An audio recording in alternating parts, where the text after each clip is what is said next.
I'll discuss. इसको पढ़ लीजिए एक बार, जो सामने दिख रहा है आपको. It's a function of K and L. It's written over here, which means K is a capital stock and L, it seems, is the supply of labor force. So what they are saying is that they all both are subjected to constant returns to scale. Whereas Harrod-Dummer model talks about that actually they are subjected to diminishing returns to scale. That's the basic difference between a Solow and a Harrod model. So here he's talking about constant returns to scale, which means jitna input aap infuse karenge utna output milega. That's it. This is the first assumption. Constant returns to scale. ये याद रखिए, and that too of homogeneous production function of first degree. So basically, अगर जैसे for example you are using labor, let's say 2/3, तो a capital you will be using how much? Maybe it should be 1/3. It's 1 is 2/3, फिर 1/3, तो 1/3 plus 2. The answer should be equal to 1. You get that? तो 3/3 कितना होगा? 1 आएगा ना, तो answer should be equal to 1. ये होमोजीनियस डिग्री फंक्शन का मतलब होता है जो प्रपोर्शन ऊपर लगा हुआ है वो इक्वल टू 1 है, वो इससे ज्यादा नहीं हो सकता, इससे कम नहीं हो सकता. That's the assumption. Do you get that, Archita? Yes, ma'am. Yes, this is the production function of a homogeneous degree 1 means. अब इंडिया का प्रोडक्शन फंक्शन कैसा दिखना चाहिए? इंडिया का प्रोडक्शन फंक्शन फॉर एग्जांपल जो आपके सामने इक्वेशन है, y is the function of k and l. बहुत सिंपल है कि इंडिया का प्रोडक्शन फंक्शन में लेबर इंटेंसिव ज्यादा होगा क्योंकि पॉपुलेशन ज्यादा है. तो l, इसीलिए मैंने कहा l is 2/3, then k is 1/3. In that case, बहुत ऑब्वियस हो जाएगा the country is having a labour intensive. जितने भी जो भी वो है आपका सेक्टर्स वो लेबर इंटेंसिव है, तो और the use of labour is much more than as compare to capital. That's what the first assumption of Solow model states. समझ में आया आपको? ठीक है? Do you get that, Archita? Yes, ma'am. Second assumption. Anybody please explain second assumption? संस्कृति explain करो. Yes, ma'am. There is a relationship between the behavior of savings and the investment in the relation to change in output. Means मतलब अगर output में change हो रहा है कोई भी, तो इन्वेस्टमेंट और सेविंग्स में चेंज होंगी, और ये सेविंग्स जो है ये constant factor of the level of output.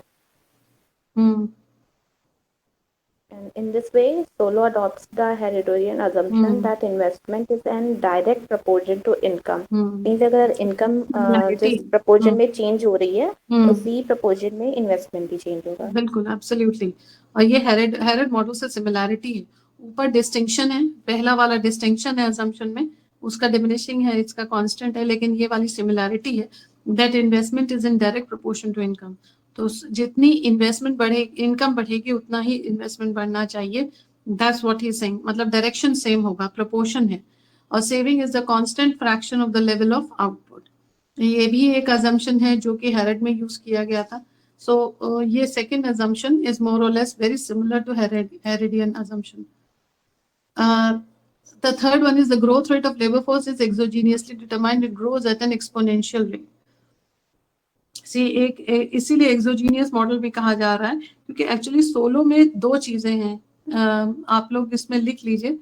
Solow model में जो लॉन्ग रन इक्विलिब्रियम है, इसको लिखिए. The Solow model long run equilibrium occurs at a point. The Solow model long run equilibrium occurs at the point where both y and k are constant. Where both y and k are constant. तो ये दोनों, these are the endogenous variables in the model. दोनों endogenous variable हैं, y और k constant हैं और दोनों endogenous variable हैं. The exogenous variable जो है इस मॉडल में वो है s, जो अभी आप पीछे बात कर रहे थे. तो exogenously s जो है वो externally affected होता है, that is external factors उसको affect करते हैं exogenous को. लेकिन y and k are both are endogenous variables in the model. तो इसको ध्यान में रखते हुए इसलिए ये exogenous model कहलाता है सोलो ग्रोथ मॉडल. पॉइंट क्या है इसका, कि आपने कहा कि लेबर फोर्स इज एक्सोजीनियसली डिटरमाइंड, तो एल भी एक्सोजीनियस है, तो एक एस है और एक एल है, तो अलग अलग फैक्टर्स को अलग अलग कर लीजिए, दो फैक्टर्स एंडोजीनियसली डिटरमाइन हो रहे हैं और दो एक्सोजीनियसली. So the two factors of production are capital and labor, and they are paid according to their physical productivities.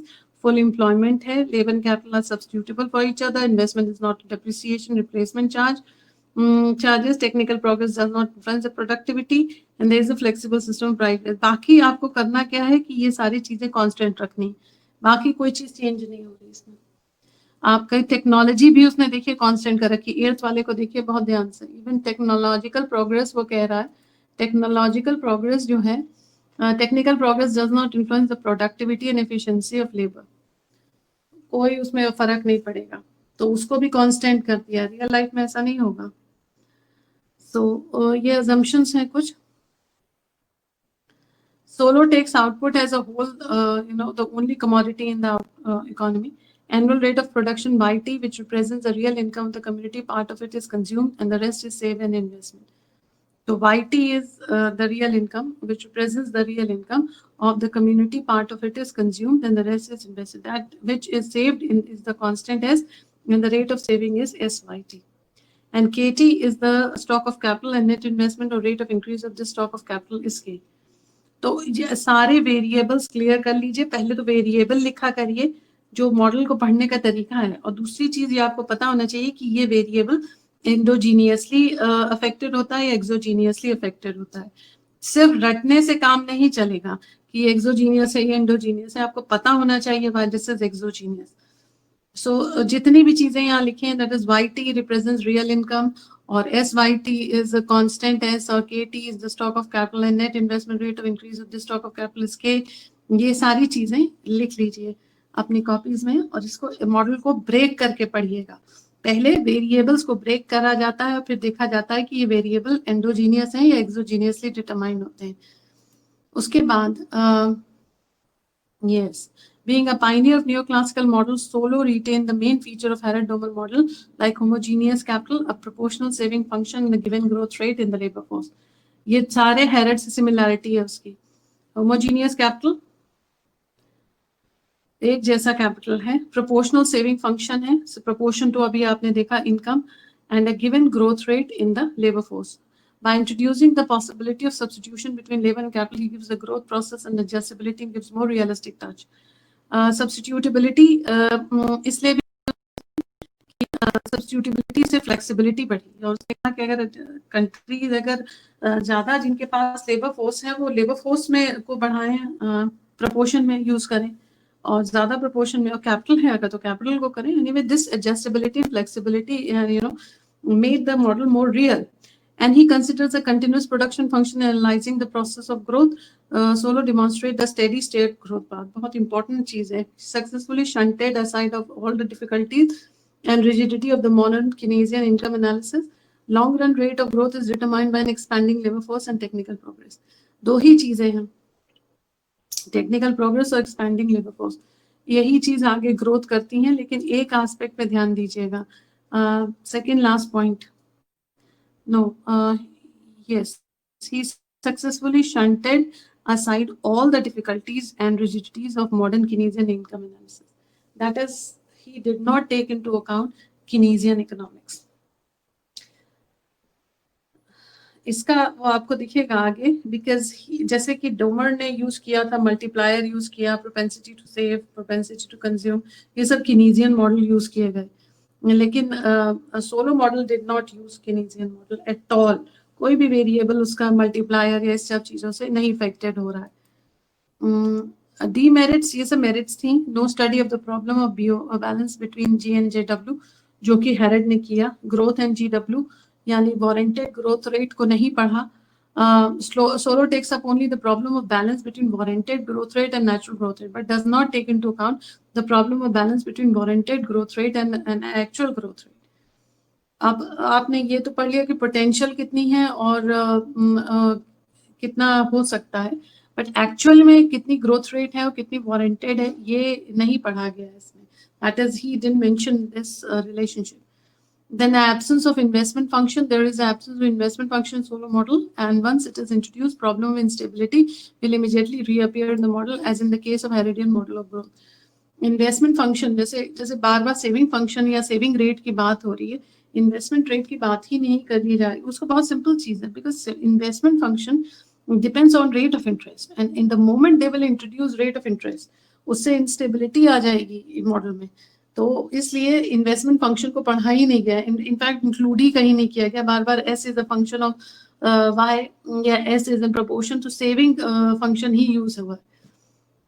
Flexibility of factor price may bring certain problems. Professor Solow assumed the flexibility of factor price, but it may bring certain difficulties in the path of steady growth. तो ये है flexibility factor price की नहीं है. Flexibility का factor price का मतलब होता है कि जो इनकम वेजेस रेंट है और कैपिटल है और प्रॉफिट है और इंटरेस्ट है, उसमें फ्लेक्सिबिलिटी नहीं है, वो रिजिड है. That is flexibility factor price की होती है towards a change in the demand of the factor price. तो वो तो फ्लेक्सिबिलिटी होनी चाहिए. जैसे डिमांड राइज होगी, factor will raise its price, but that flexibility is also not addressed. So the demerits of Solow, unrealistic assumption to hai hi, no study of technical progress. Now this model has left the study of technical progress. He has merely treated it as an exogenous factor in the growth process. He neglects the problem of inducing technical progress through the process of learning, investment, capital accumulation. Learning ही एक तरीका है technical progress करने का country में. You have to, train your people, skill your people, and then technical progress तभी possible है. But he did not pay attention to all these things. Implication of the model: the growth rate of output is steady state, is exogenous and is independent of the saving rate technique. Exogenous growth model है. दूसरी चीज है steady state. Growth rate of output is steady. In steady state is exogenous. Sorry, if the saving rate increases the output per worker by increasing the capital per worker, but the growth rate of output is not affected. So saving rate, it will increase the output per worker by increasing the capital per worker, लेकिन growth rate of output will not affect it. So another implication of the model is that growth in per capita income can either be achieved by increased saving or reduced rate of population growth. This will hold if depreciation is allowed in the model. So implication एक ये भी है कि you can achieve growth in per capita income by two ways, by increased saving or by reducing rate of population. कौन सा ज़्यादा easy? Saving rate बढ़ाना इतना आसान नहीं है पर person, because of these constraints. जो वेरिएबल्स जिनकी मैं बात कर रही हूँ वो कंस्ट्रेंट्स हैं इंडिया में. और इंडिया की जो पॉपुलेशन ग्रोथ स्टोरी है वो एक्सप्लोजन, पॉपुलेशन एक्सप्लोजन यानी 2.2% एक्सप्लोजन हमारा 70 में हो चुका है. तो 70, 70s, 80s का सेंसस आप देखिए तो उसमें बहुत ज्यादा ग्रोथ रेट है पॉपुलेशन की. उसके बाद से ग्रोथ रेट हर सेंसस में कम हुई है. अब इसका मतलब ये है कि देयर इज अ डिक्लाइन. जैसे डेमोग्राफिक थ्योरी जो हम लोग पढ़ते हैं उसमें बर्थ रेट और डेथ रेट इंक्रीज होता है, फिर बर्थ रेट कांस्टेंट होता है, डेथ रेट डिक्लाइन होता है. ये जो हम लोग स्टोरी पढ़ते हैं वो इंडिया के कॉन्टेक्स्ट में अब सिचुएशन ये है कि India is showing a reduction in population growth. वो अब कम हो रही है. तो हमने डेकेडली, वो तो टाइम तो लगेगा, I understand what you are saying, लेकिन that is way easier as compare to.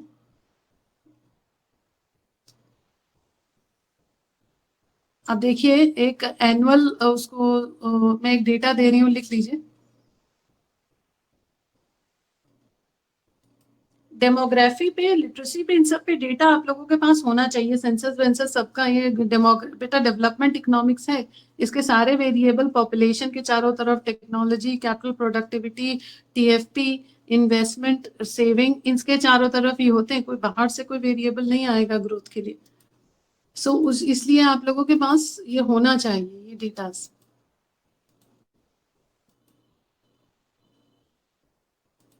चलिए, the moment I'll get the data, I'll give it to you and I will prove it to you.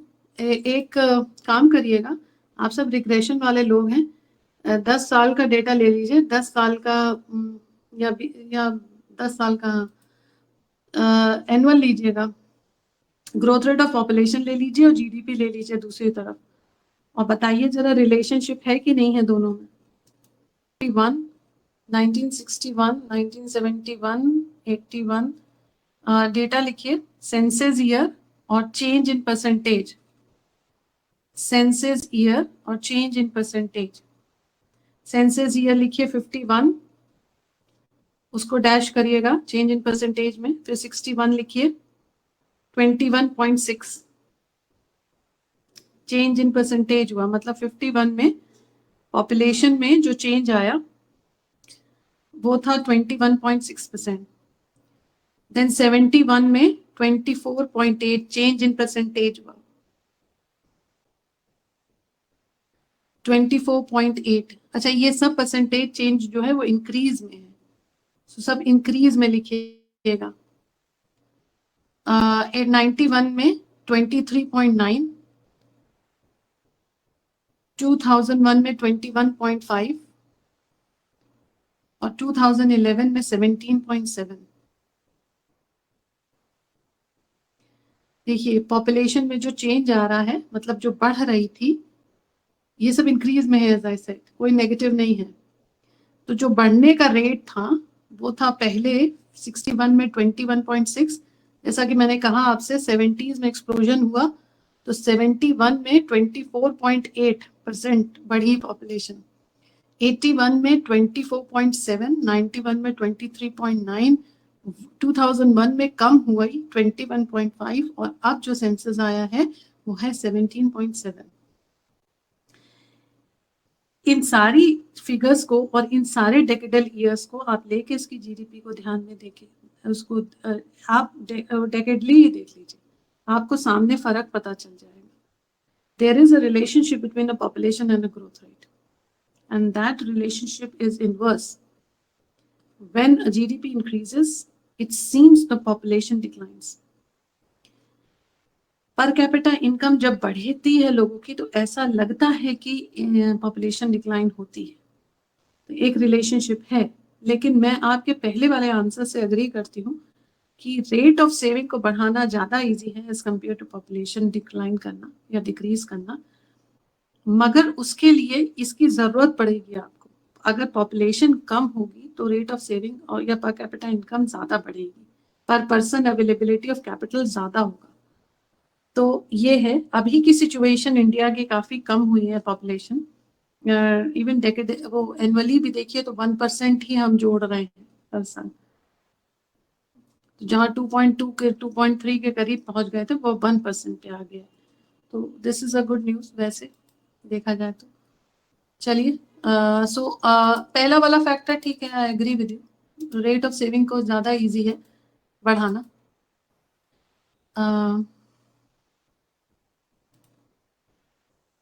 Another prediction of the model is that in the absence of continuing improvement in technology, growth per worker must ultimately cease. This prediction follows from the assumption of diminishing returns to capital. So continuing improvement in technology, growth per worker must ultimately cease. सीधी सी बात है, technology में वो नहीं होगा अगर diminishing returns अगर आते रहेंगे. अगर डिमिनिशिंग रिटर्न्स आते रहेंगे, then in that case there will be a problem. तो फिर आपकी जो टेक्नोलॉजी ग्रोथ है पर वर्कर, वो अल्टीमेटली सीज हो जाएगी. So what they are saying is that actually capital is subjected to diminishing return अगर आपने कंटिन्यूइंग इंप्रूवमेंट टेक्नोलॉजी में नहीं किया तो ये एक सेड थिंग है, you know, it's a done thing that you have to keep innovating as a country. And model predicts conditional convergence. All countries having similar characteristics like saving rate, population growth rate, technology that affect growth will converge to the same steady state level. And it means that poor country having the same saving rate and level of technology of the rich country will reach the same steady state growth rate in the long run. ये जो बात है, ये hopeful बनाने की बात है कि it means that poor countries having the same saving rate and a level of technology of the rich country will reach the same steady state growth rate in the long run. तो अगर हमारी जो saving rate है वो जो भी है, like our saving rate at present is around 31.1% और 35 31 34 बिटवीन 31 to 34 फ्लक्चुएट करता है। तो ये सेविंग रेट है। और हमारी इन्वेस्टमेंट रेट जो है या इन्वेस्टमेंट रिक्वायरमेंट जो है वो है 39-40। तो उसमें गैप है। वो गैप जो है वो बिकॉज वो हम कैसे फिल करते हैं, वो एक्सटर्नल डेट से फिल करते हैं। एनीवे तो हमारी जो सेविंग रेट है बहुत कम है। वो कह रहे हैं कि अल्टीमेटली कन्वर्जेंस स्टेट होता है, जो कंट्रीज एक जैसे होते हैं वो लॉन्ग रन में स्टेडी स्टेट में एक ही लेवल पे आ जाएंगे। This is just an assumption. So point of the matter is that the solo के जितने भी अजम्पशन है वो एक्सोजीनियस, कुछ एक्सोजीनियस हैं, सॉरी अजम्पशन नहीं, कुछ वेरिएबल्स एक्सोजीनियस हैं और कुछ वेरिएबल जो है उसके एंडोजीनियस हैं। तो आपको ये देखना है कि कौन से एक्सोजीनियस है और कौन से एक्सोजीनियस, और तब उसको मॉडल को पढ़िएगा। इसके बाद there is one more thing, ये जो जितने भी असम्पशन उसमें हेरेड में और सोलो में डिफरेंस और सिमिलैरिटीज दोनों पढ़नी है। जो एक्चुअली में क्वेश्चन आएगा वो यही ऐसे ही आएगा, नियो क्लासिकल को समझाइए और सोलो मॉडल को समझाइए। तो ये क्वेश्चंस आते हैं जनरली। तो इस तरीके के क्वेश्चंस को आंसर करने के लिए यू शुड नो है क्या वेरिएबल, जिस पे ये डिपेंड करता है। नेक्स्ट सोलो मॉडल के बाद exogenous, as I said exogenous model में और कौन कौन से मॉडल आएंगे थोड़ा सा उसके बारे में लिख लीजिए। में जितनी भी न्यू ग्रोथ थियरीज हैं जो आपके सामने अब जो आएगा पीपीटी, उसमें जो भी मेंशन है न्यू ग्रोथ थियरीज में जो भी मेंशन है उसको लिख लीजिएगा। इसमें new growth theory besides economic growth result from increasing returns, ये एंडोजीनियस एक्सोजीनियस के बाद न्यू ग्रोथ थियरी आएगी। मैं हायरार्की साथ में बताती जा रही हूँ, दैट इज अ टाइमलाइन, उसको ध्यान में रखिएगा। न्यू ग्रोथ थियरीज जो हैं is often called endogenous growth theory. ये देखिए last point. The new growth theory is endogenous because internalizes it in technology into a model of how market functions. इसलिए endogenous कहलाती है ये। So एक तो ये point लिखिए, सारा नहीं लिखिएगा, सिर्फ ये point लिखिए। New growth theory is often called endogenous growth theory because it internalizes technology into a model of how market functions. इसलिए कहते हैं internal। वो टेक्नोलॉजी को मानते हैं that it's a part and parcel of market function. लिख लिया हो तो बता दीजिएगा।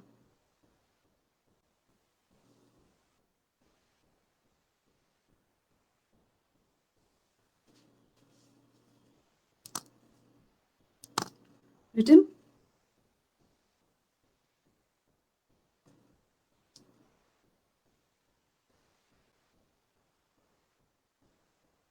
Yes, ma'am. Okay, moving on. इस स्लाइड में जो लिखना है वो ये है, new growth theory holds that unlike physical object knowledge and technology characterised by increasing return. एक ये पॉइंट लिखिए।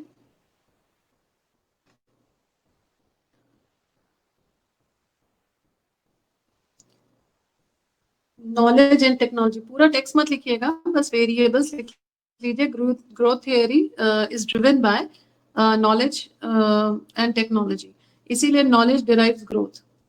ये देखिए पॉइंट, ये वाला, knowledge derives growth. This one, knowledge derives growth. So ये दो पॉइंट ध्यान में रखने वाले हैं। एंडोजीनियस क्यों है, ग्रोथ थियरी क्या है, न्यू ग्रोथ थियरी क्या है, unchanging now.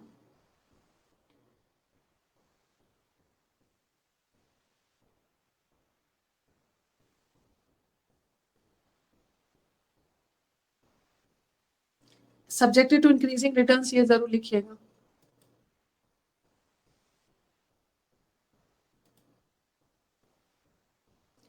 So in 50s, Solow crafted theory and building a model that kept diminishing return to capital labor, but which added the third factor, technical knowledge, that continued to production, economic productivity and growth.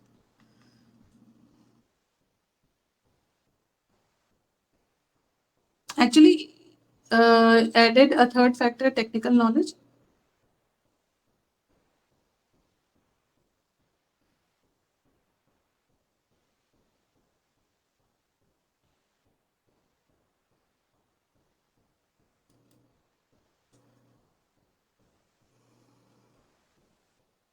देखिए, ये मैं आपसे कह रही थी कि कुछ technology, कुछ फैक्टर एक्सोजीनियस हैं सोलो में और कुछ फैक्टर एंडोजीनियस हैं। अब मैं जब पूछूं कि कौन से फैक्टर एंडोजीनियस है, कौन से एक्सोजीनियस है, तो उसको याद रखिएगा। टेक्नोलॉजी और सेविंग दोनों एक्सोजीनियस हैं। And he did got the Nobel Prize for this in 87. Neoclassical theory has brought us a number of important ideas that we apply. तो सोलो मॉडल को एंडोजीनियस ग्रोथ थियरी में आप लिख सकते हैं।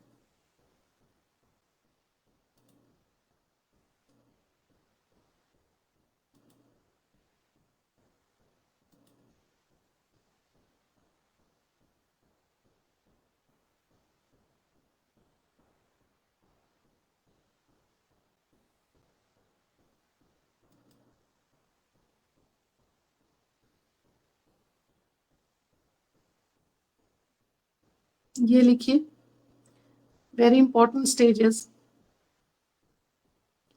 60s थी development of traditional neoclassical, 80s थी endogenous growth theory, early 80s में शुरू हुआ। टाइमलाइन बहुत जरूरी है।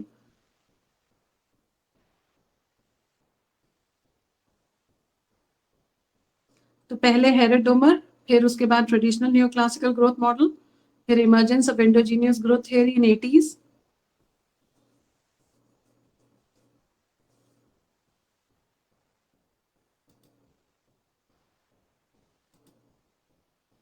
दैट्स इट, टाइमलाइन आपकी। दिस इज हाउ, सो इसलिए क्वेश्चन में जब भी कोई क्वेश्चन आए, आपको ये नहीं होना चाहिए we didn't knew, because this is my third or a fourth slide only on solo growth model and trying to figure it, help you figure out what is endogenous and exogenous. Okay, so I'm ending this class. We'll meet again tomorrow and we'll continue with these classes.